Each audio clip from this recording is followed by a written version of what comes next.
Regarde Jamie, aujourd'hui je regarde un film en réalité virtuelle. Oh c'est bien fait, hein. Il a été fait par des copains. Et je me croirais dans mon jardin. Ah tiens, c'est peut-être le début de l'histoire. Ah ouais, Bonjour à tous. on voit tout, hein, même les pieds. Je vais vous parler de ce que j'ai fait de Ok. ma journée. Alors dans un premier temps, je Mais- me suis levée Mais qu'est-ce que c'est que ça? C'est un micro. avant Mais de c'est une perche? petit flocon d'avoine. Mais on voit l'ingé son en fait, qui sont nuls. C'est ballot. Plein d'énergie. Mais dis-moi Jamie, comment ça se passe sur les vrais tournages de films en 360 degrés? Et oui, je suis en télétravail. Allez Marcel, en 360. VR, l'infini et l'au-delà.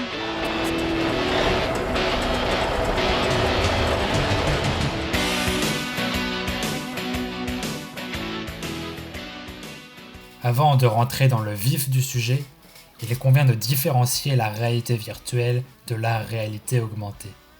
En effet, le grand public définit comme étant de la réalité virtuelle certains processus qui sont catalogués sous une autre dénomination. La réalité augmentée, ou AR, est ce qui enrichit notre environnement en modifiant notre perception visuelle, auditive ou tactile grâce à l'ajout d'éléments en 2 ou 3 dimensions. Ainsi, cela permet de percevoir tout un monde au-delà de notre propre réalité. La réalité virtuelle, ou VR, est le fait d'être immergé totalement dans un monde virtuel. Généralement, cela se fait via un casque de réalité virtuelle qui nous projette des images en 3 dimensions d'un monde imaginaire. Ainsi, la différence principale entre VR et AR passe par le fait que la réalité virtuelle crée un univers de toutes pièces, alors que la réalité augmentée ajoute dans le monde réel des éléments virtuels. Il existe aujourd'hui un grand nombre de techniques permettant la création d'un monde virtuel ou l'ajout d'éléments. L'utilisation de ces technologies est applicable à de multiples secteurs. Certains sont évidents, d'autres surprennent davantage. Toutefois, avant de les étudier, il est pertinent de s'intéresser à la genèse de la création de réalités parallèles. Bien avant la mise au point technologique de réalité virtuelle ou augmentée, on retrouve ce fantasme d'ajout ou d'altération à la réalité de notre monde dans de nombreuses œuvres. Un exemple marquant est celui de Matrix, où tout le concept de la matrice est en fait assimilable à de l'AR ou de la VR.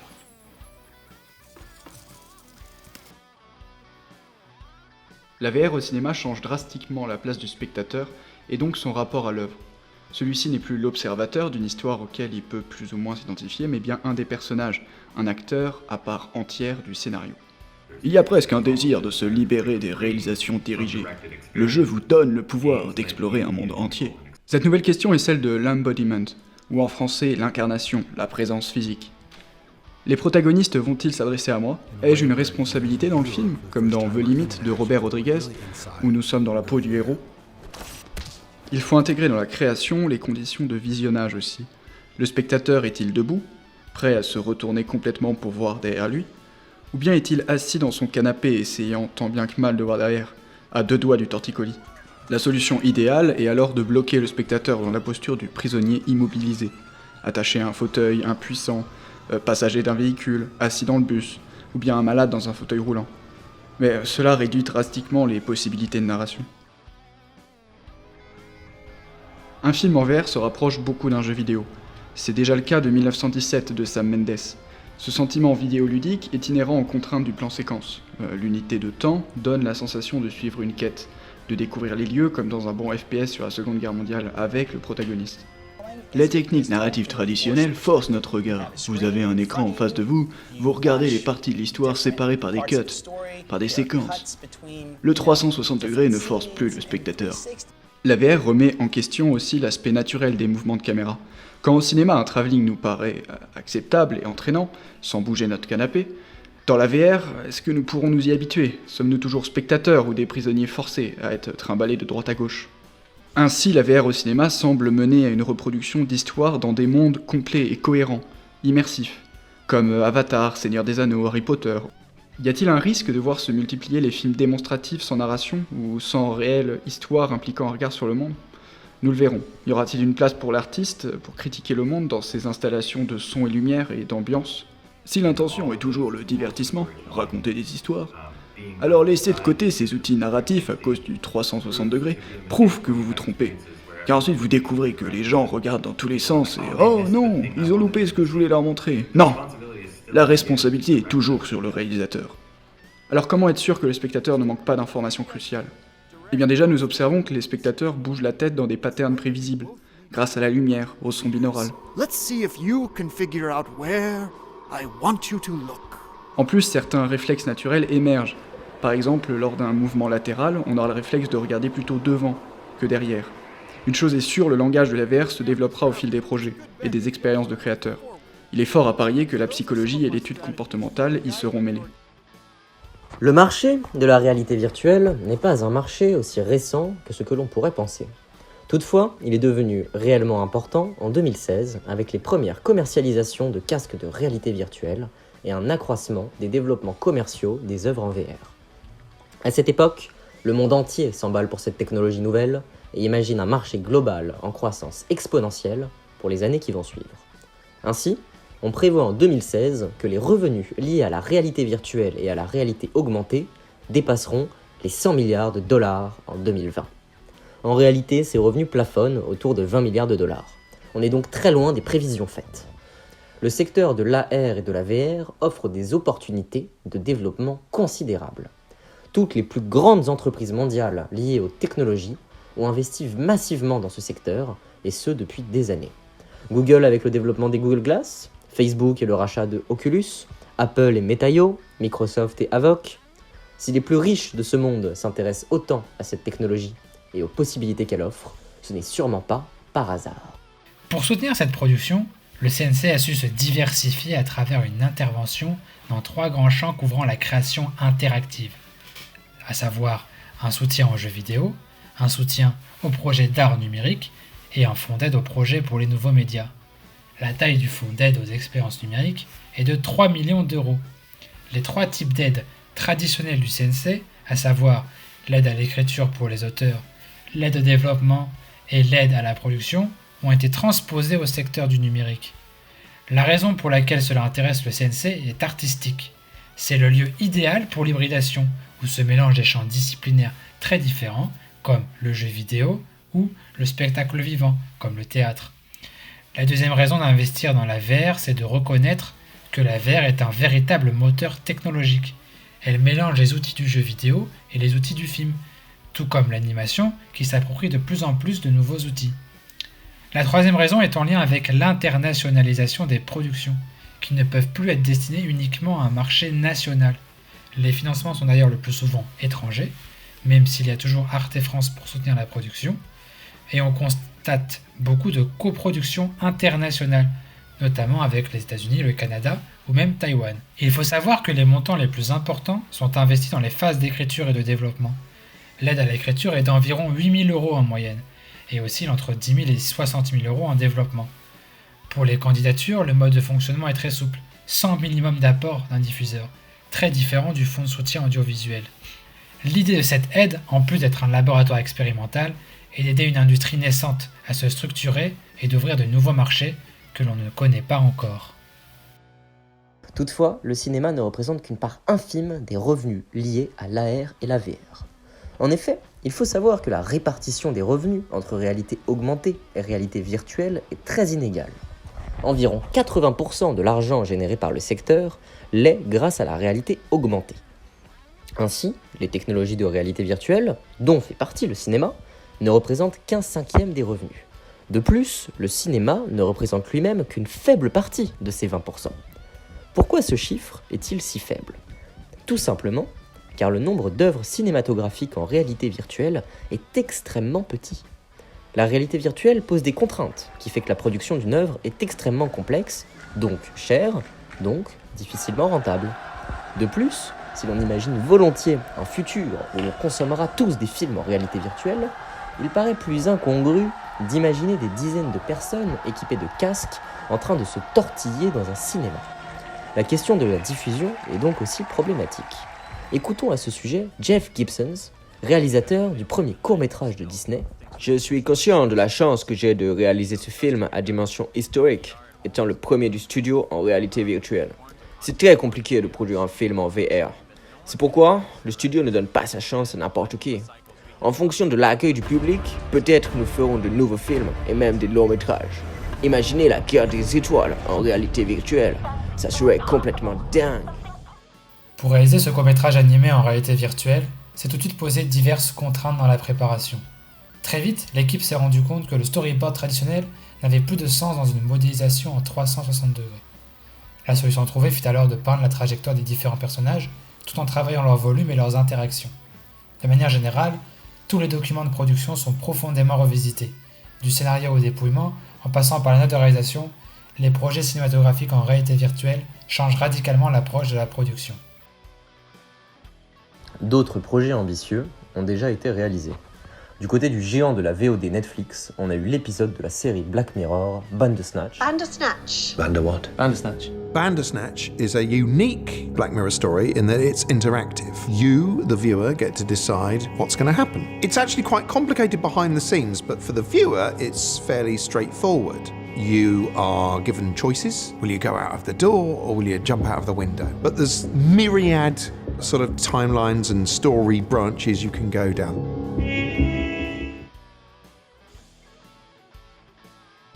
La question de l'embodiment, pour une immersion plus ou moins complète, se pose aussi dans les autres secteurs. En concert, par exemple, l'immersion est nécessaire, mais l'oubli du support n'est pas obligatoire, le but étant de s'imaginer l'ambiance, sans ambition d'y être. Pareil pour les musées et expositions, où la technologie sert justement à comparer avec le présent, et elle n'a aucune ambition narrative. Ainsi, de nombreux musées proposent des reconstitutions numériques en VR. Depuis 2000, on constate la création de davantage de nouveaux musées que durant tout le 19e et 20e siècle réunis. L'univers de la culture devient concurrentiel. L'utilisation de la réalité augmentée permettrait de se démarquer et de proposer une expérience innovante, ludique et enrichissante pour le visiteur. L'expérience VR peut aussi se transposer à l'opéra, où un orchestre a été capté et enregistré.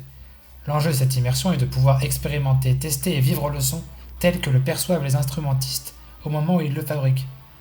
L'enjeu d'une telle vidéo est de créer du lien entre un répertoire classique et des gens a priori réfractaires avec ce répertoire. Les utilisateurs sont intéressés par la musique classique, ou alors par la technologie VR. Chacun vient pour des raisons différentes, mais chacun peut vivre cette expérience à sa manière.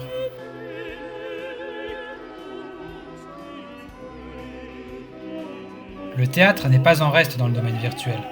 Ainsi, de nombreuses œuvres de théâtre immersif ont vu le jour. Ce type de programme ouvre de nouvelles possibilités d'exploitation proches des escape games. C'est la possibilité pour un petit groupe de personnes, en payant assez cher, d'assister à une expérience unique. DV Group est justement une entreprise française spécialiste de ce genre de format et a présenté à Venise une œuvre inédite, The Horrifically Real Virtuality, une pièce de 50 minutes conçue pour 6 personnes simultanément et qui mêle monde virtuel et monde réel. Cela fait quelques années qu'on observe de plus en plus de jeux intégrant ces technologies afin de proposer une expérience nouvelle aux joueurs. Le meilleur exemple est celui de Pokémon Go. Sorti en 2016, le jeu utilise le principe de la réalité augmentée et plonge l'utilisateur dans une quête à la recherche de Pokémon dans le monde réel. Succès incroyable, il a dépassé le milliard de téléchargements en 2019 et est actuellement le deuxième jeu le plus rentable de tous les temps sur smartphone. Ce phénomène n'est pas un cas isolé. D'autres jeux vidéo proposant du contenu en AR ont rencontré un vif succès. C'est le cas par exemple de Dragon Quest Walk, jeu japonais qui a atteint les 5 millions de téléchargements lors de sa première semaine. Les jeux en VR commencent aussi à se démocratiser. Ainsi, sur la plateforme de jeux vidéo Steam, ce sont plus de 2 millions d'utilisateurs qui jouent avec un casque de réalité virtuelle. Par ailleurs, plus de 100 jeux en VR ont dépassé le $1 million de recettes en 2019. Ces chiffres encourageants laissent présager un futur radieux pour le jeu vidéo en VR. Certaines estimations indiquent que le secteur du jeu vidéo représenterait près de 40% des revenus liés à la VR en 2025. À l'heure actuelle, développer un jeu vidéo en réalité virtuelle se fait à un prix conséquent. Ainsi, pour que cette nouvelle industrie soit réellement rentable, il s'agira de réduire au maximum les coûts de fabrication afin de pouvoir réduire par la même occasion les coûts de vente des produits. Bien sûr, les jeux vidéo en VR sont nombreux, et il est beaucoup trop ambitieux d'en résumer les possibilités maintenant. Mais soulignons que le casque VR est combiné à la ou les manettes, décuplant les interactions possibles, pour des combats, des placements, des choix de manière générale. Un autre aspect du secteur du jeu vidéo en VR est le possible retour des salles d'arcade.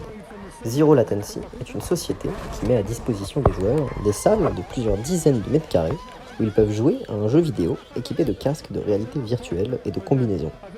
La surface de l'espace leur permet de se déplacer et laisse ainsi libre cours à une immersion plus profonde. L'entreprise possède 45 salles dans 22 pays différents. Rien à voir avec tous les jeux vidéo. Là, vous êtes totalement immergé dans l'aventure. On est dans la peau du personnage, on est vraiment le héros du jeu. Ok, alors, je t'explique. T'as jamais joué? Non, jamais. Non, jamais. Ok. Donc tu vas être dans un château? Ouais, mais ça casse pas la vue. Non, non, t'inquiète pas. Vous entrez dans l'image grâce à ce casque magique. On peut échapper aux squelettes, on peut aller les voir, on peut fouiller un peu partout, on peut s'accroupir, on peut donner des coups, changer d'arme, enfin c'est pas comme... c'est formidable. Si les jeux vidéo vont représenter une partie importante des recettes de la VR dans les années qui viennent, la publicité sera, elle, une part considérable des revenus liés à l'AR. La possibilité pour les marques d'interagir avec leur audience permet un impact plus marquant.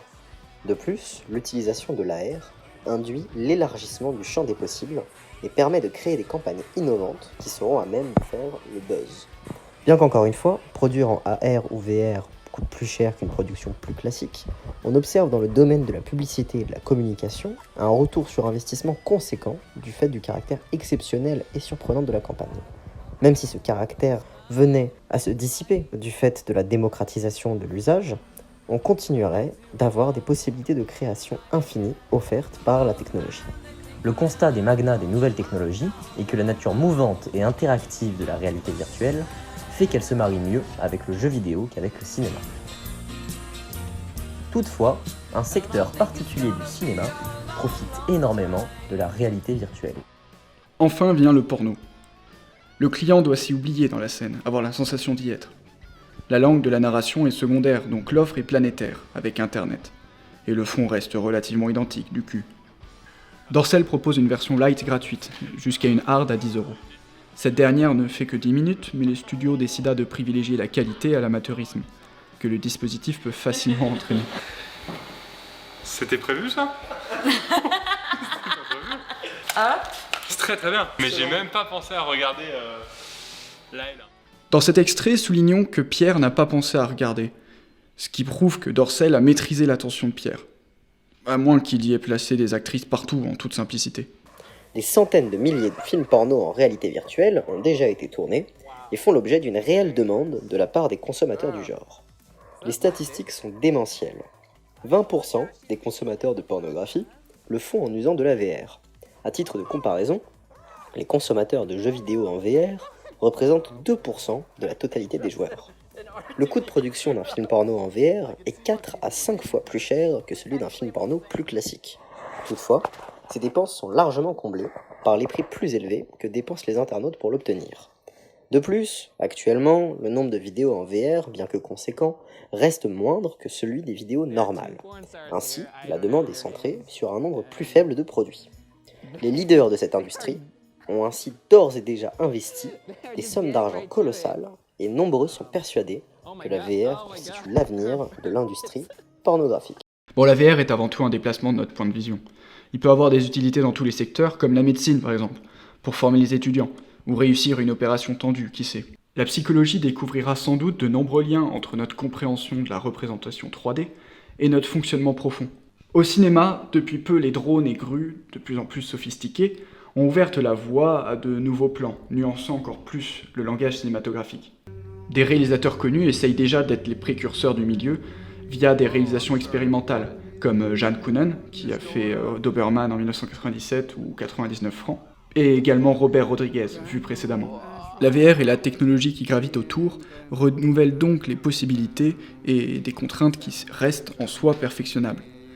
Par exemple, une caméra 360 degrés est composée de plusieurs caméras, qui, alliées au choix de regard du spectateur, amènent un focus impossible à régler à l'avance. Heureusement, des projets pionniers sont déjà en train de créer le matériel dont ils ont besoin. Enfin, quoi qu'il advienne, partout où un besoin de s'éloigner se fera sentir, la VR ouvrira une porte.